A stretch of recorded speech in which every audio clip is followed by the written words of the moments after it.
Why? I literally just set this up and then Safi comes and sits right in front of it. Okay, well, hi everyone. You guys can still see everything on the board, so I'm just gonna let her be. Welcome back to my channel. This is a channel about OT and MBCOT and everything before, after, and between at this point. I hope you guys are doing well. I wanted to make a quick video about job warning signs, especially for new grads. This is something that I feel like I had to learn the hard way, and if I could help any of you avoid, picking a job that is less than ideal, or to notice any of these possible red flags in advance, that is what I'm striving to help you guys all do. So let's get started on this video. See the board better and don't mind the broomstick. Alright, so on the left I made a little section about consumer and employee reputation. So before you start going to interviews and you're scoping out the different companies and possible jobs that you're interested in, you always want to look at both the consumer side and the employer side. A nice place to look is Glassdoor for any employee reviews, and it's really nice because they give you kind of a breakdown on the pros and cons of the company, as well as like a section that is descriptive, so you might be able to learn a lot more about the work environment, or if there's more opportunities for growth, or if work-life balance is good, or if the salary is good, all of that kind of stuff. So I encourage you to check out Glassdoor and any other reputable websites on employee reviews on the employer.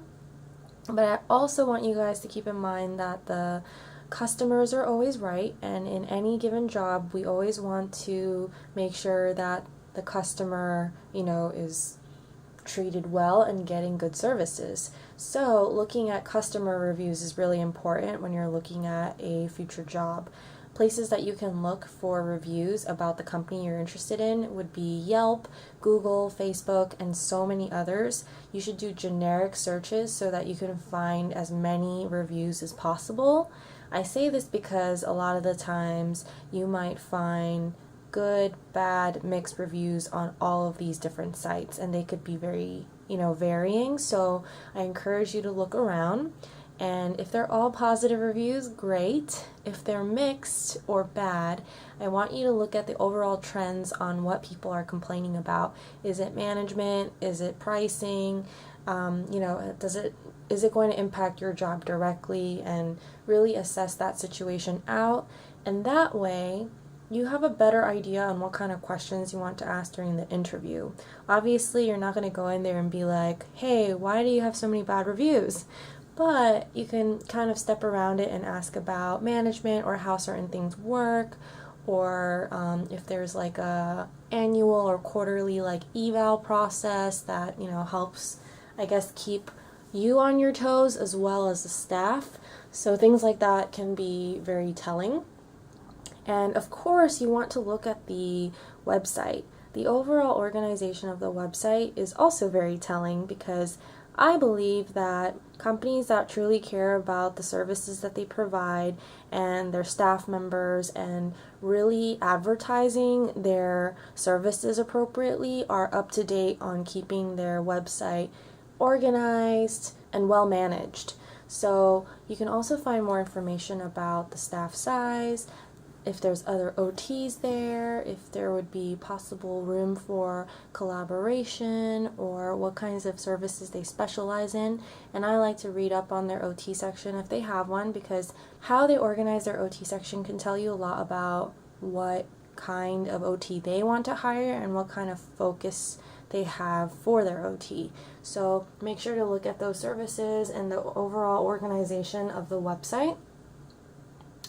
I'm going to move on to the middle column, which is the waiting room and building appearance.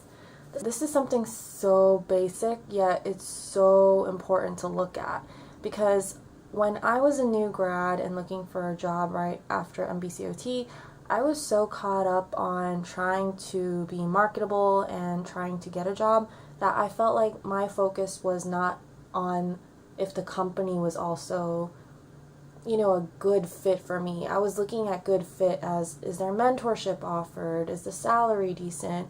Is the productivity level good? Like everything that programs tend to prep you for, but they don't prep you for warning signs like this when there might be issues with management or finances or ethics. So it's very important to look at this from a different perspective. And my dog is covering this bottom row, but what I wrote down there is ask all the questions and interview them. So remember, when you are going on an interview, it's not just the employer interviewing you, but it's you interviewing them as well. First and foremost, you need to make sure that you feel like this is going to be a suitable environment to learn, grow in, and feel safe in. So make sure you are really being curious and asking all the questions that you have and thinking about it outside the box as well. So I think it's important to assess the overall vibe and the environment of the waiting room as well as your experience with the front desk.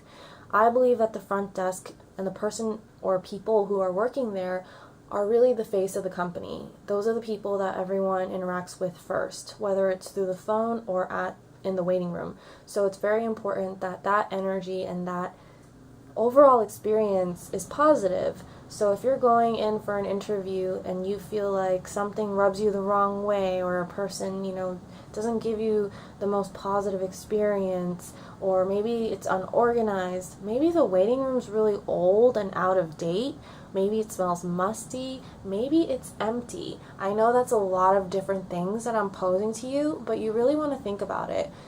If this waiting room is empty, do they have enough customers? Do they have enough revenue? Will they be able to pay you? And at what time are you going? Because maybe it's empty because it's just an off time, but you really want to think about it. And of course, all the things that I'm giving you here, these are warning signs, but they don't necessarily mean run for the hills. I really just want you to be curious and think about the situation beyond just you getting caught up in, oh, I need to find a job, like whatever works. It's not like that. I really want you to think about all these different things and think about long-term gains and if there is stability and comfort in the job that you are looking at. And when you look at a building or the waiting room and everything is run down and old, it makes you question if they have enough money to update things, to make renovation changes.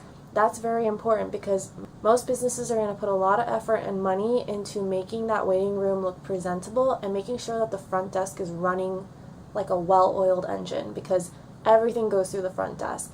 And this is important because if you notice anything like that during your interview process, remember that you are always going to have to work closely with other employees, such as the front desk or people who are in billing or in the office, admin roles. And you're going to be, especially in a smaller clinic, working with them on a day-to-day basis.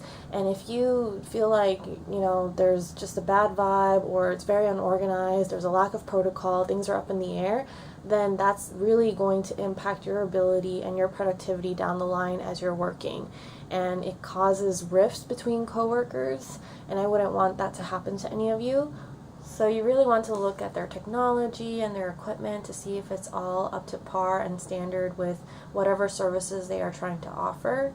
For example, if you're at a clinic that is very neuro-based or very tech-based, that technology also needs to be up to date, because otherwise, how are you going to use it with your clients? So those are the type of warning signs I want you guys to think about and really expound upon before you make your final decision. Last but not least is financial management. We have already kind of discussed this earlier, but I made this section because I think this is very important, and based on my experience, this can be really scary if a company doesn't have sound management, especially with their fiscal and financial needs. So I wrote down a few warning signs that you are likely going to learn about once you start the job, but one of the things that you can ask about before you start the job is the high turnover rate. It seems like a strange thing to ask, but it is completely appropriate to ask about the turnover rate during your interview because it tells you so much about the company.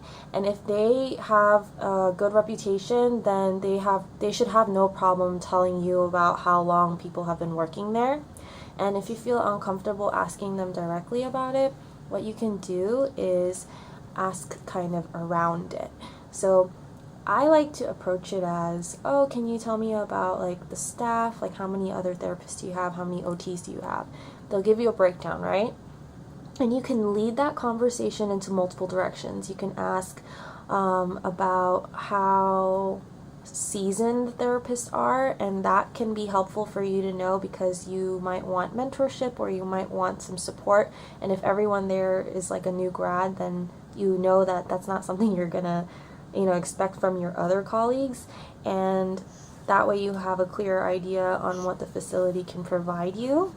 And usually when you go in that direction, you can talk about the turnover rate, or the company will talk about it to you directly, because when you're asking about seasoned OTs, they'll be like, oh yeah, so-and-so has been working here for this long and she has over 30 years of experience or something like that. So I think that's a good direction to take, and you also learn so much more about the staff and also the benefits. Like you might get better mentorship, support, or you might have more room for collaboration, that kind of thing. So it's nice information to have. The other three are more based on when you start the job, and these are really big red flags. When you start the job and you learn about pricing should be the same rate for everyone across the board.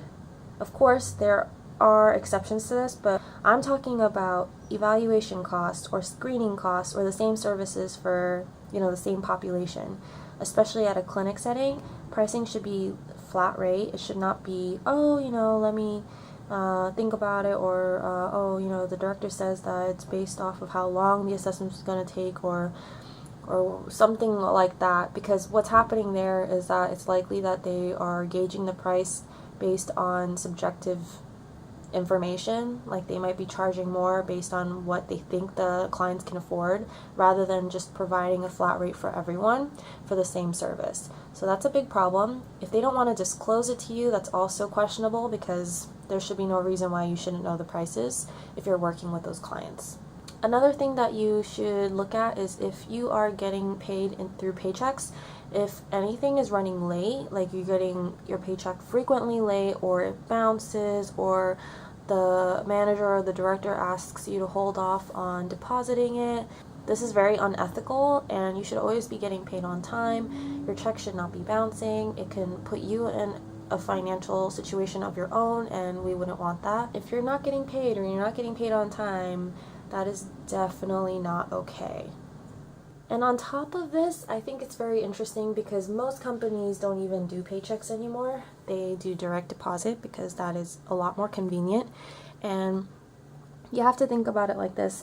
If you have direct deposit, the money is sitting in an account and it's ready to be dispersed to everyone who's working on a timely manner.